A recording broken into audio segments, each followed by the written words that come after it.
The next article I wanted to look at is titled, Tony Perkins Says Biden's Agenda is Literally from the Pit of Hell. This is on rightwingwatch.org, written by Kyle Mantilla, so let's give it a read and see what it says. Family Research Council President Tony Perkins appeared at Calvary Chapel, Chino Hills in California on Wednesday night for a conversation with right-wing pastor Jack Hibbs about current events. Perkins kicked things off by declaring that the political agenda being enacted by President Joe Biden is literally from the pit of hell, and warning that it will provoke God to unleash his judgment upon this nation. I feel like people don't really know what the word literally means. Do they understand what that word means? Literally means actually, like not pretend, not for pretensies, but for realsies. I feel like people misuse it so fucking often. It's like the opposite of figurative, basically, is what literal is, right? So did it figuratively come from the pit of hell, or did it literally come from the pit of hell?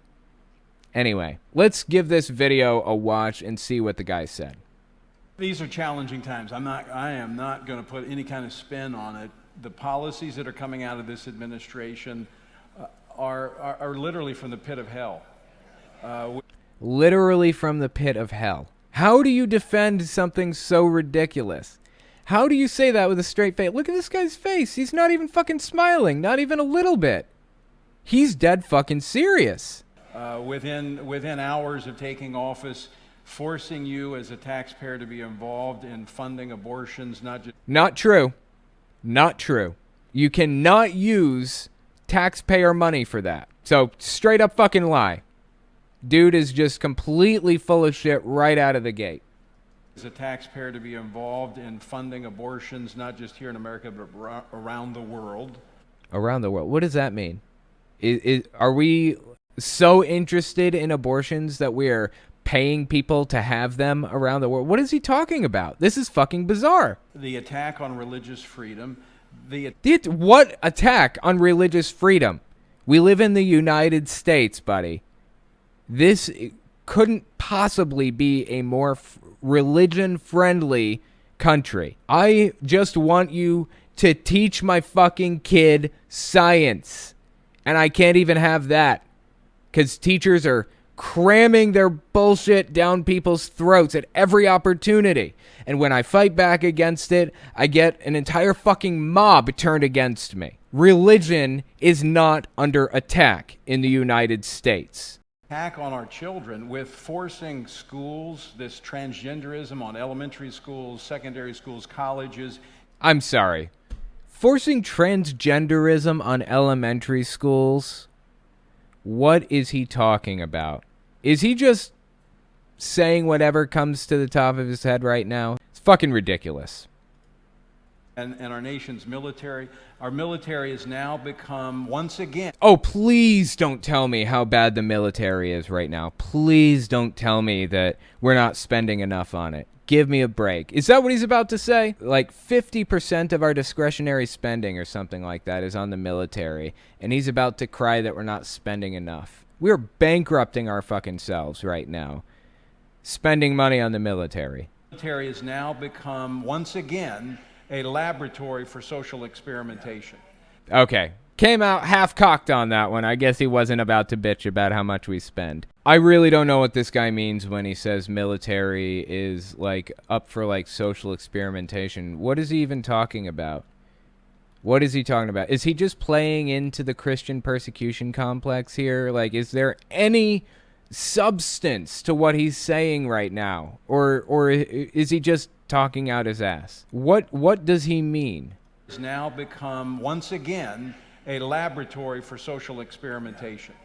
There's treating our men and women in uniform as if they were laboratory rats. Treating our men and women in uniform as though they're laboratory rats. See, this is propaganda. I just want to point this out. That's what propaganda is.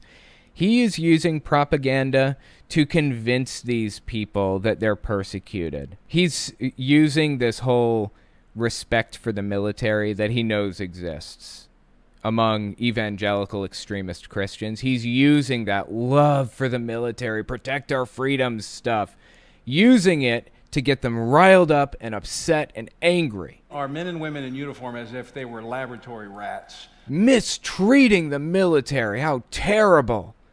That's propaganda. That's what he's doing. That's how propaganda works.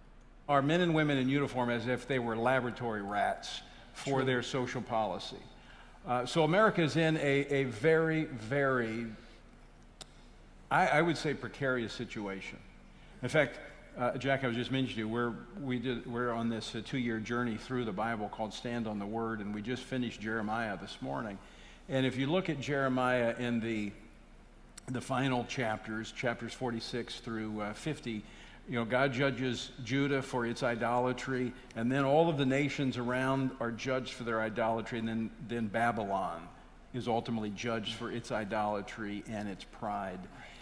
And I just read on the plane on the way out here, in California, they are now considering... Oh, here we go. You guys ready? Here's the crux of the argument. In California, they are now considering... in their school curriculum to where they're going to be teaching these pagan religions from the indigenous people and having the students actually go through these incantations and pray to these pagan gods. Are you kidding me? I love it. This guy is literally arguing my position right now against that teacher, against Kylie's health teacher. I said, I don't want religion in schools. And the teacher freaked out, started this massive fucking harassment campaign, doesn't even scratch the surface of what it is, actually. Started a stalking campaign against me and against a 12-year-old. All because she doesn't like the fact that she can't have her fucking religion in class. And here's this guy throwing a fit that there's religion in class. Now, there is a distinction here. I want to make this distinction clear. What they're talking about in California, having the pagan stuff, the incantations and everything, they're not trying to teach students to be pagan. That would violate the Constitution. No chance in hell that would stand in a court of law. They're trying to teach students history. They're trying to teach them about where things came from. They're trying to teach them about the origins of this information and the science behind all this stuff. This is standard stuff. This is not surprising. This is not evangelizing or teaching religion in class. If somebody wanted to talk about the origins of Christianity and some of the prayers and how they were created and stuff like that from an analytical perspective, I'd be okay with that. That's not what happened in my case. What happened was the teacher started talking shit about anybody who's not a member of her religion. That's what happened. Anyway, let's keep listening to this guy. And pray to these pagan gods. We've seen idolatry in different forms, but now it is so blatant. Sounds like he needs the help of the Freedom from Religion Foundation, huh?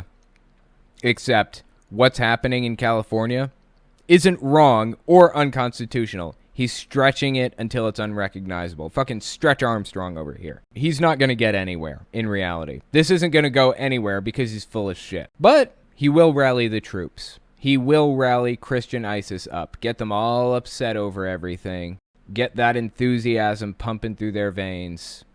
And have a campaign to run against somebody. Have them, give them a call to action, point them in a direction, and set them loose. I mean, we're in the 11th hour, and I believe America is in serious trouble. We are literally shaking our fist in the face of God and challenging God. I love it. We're in the 11th hour. How many millennia have we been in the 11th hour?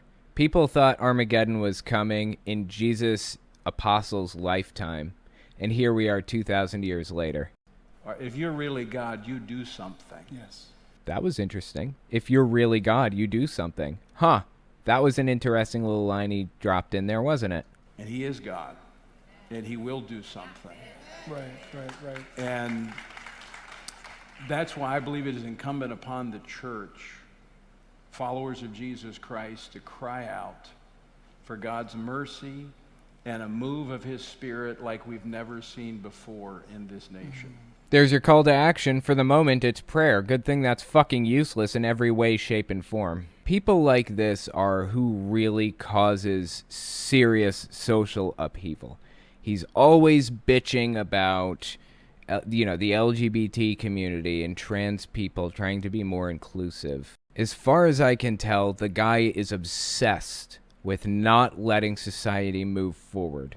It's like he wants to be frozen in fucking time. It's like every time society tries to make progress, there's the church standing in the way, forcing us to be stagnant. We wanted to end slavery. There's the church to say, the Bible endorses slavery, so we want to keep it. We wanted to end segregation. There's the fucking church standing there holding the Bible, saying that we should be kept separate from each other. We wanted women to have the right to vote. There's the church standing in the way, saying, we'll not suffer a woman to teach women should be in subjugation to men.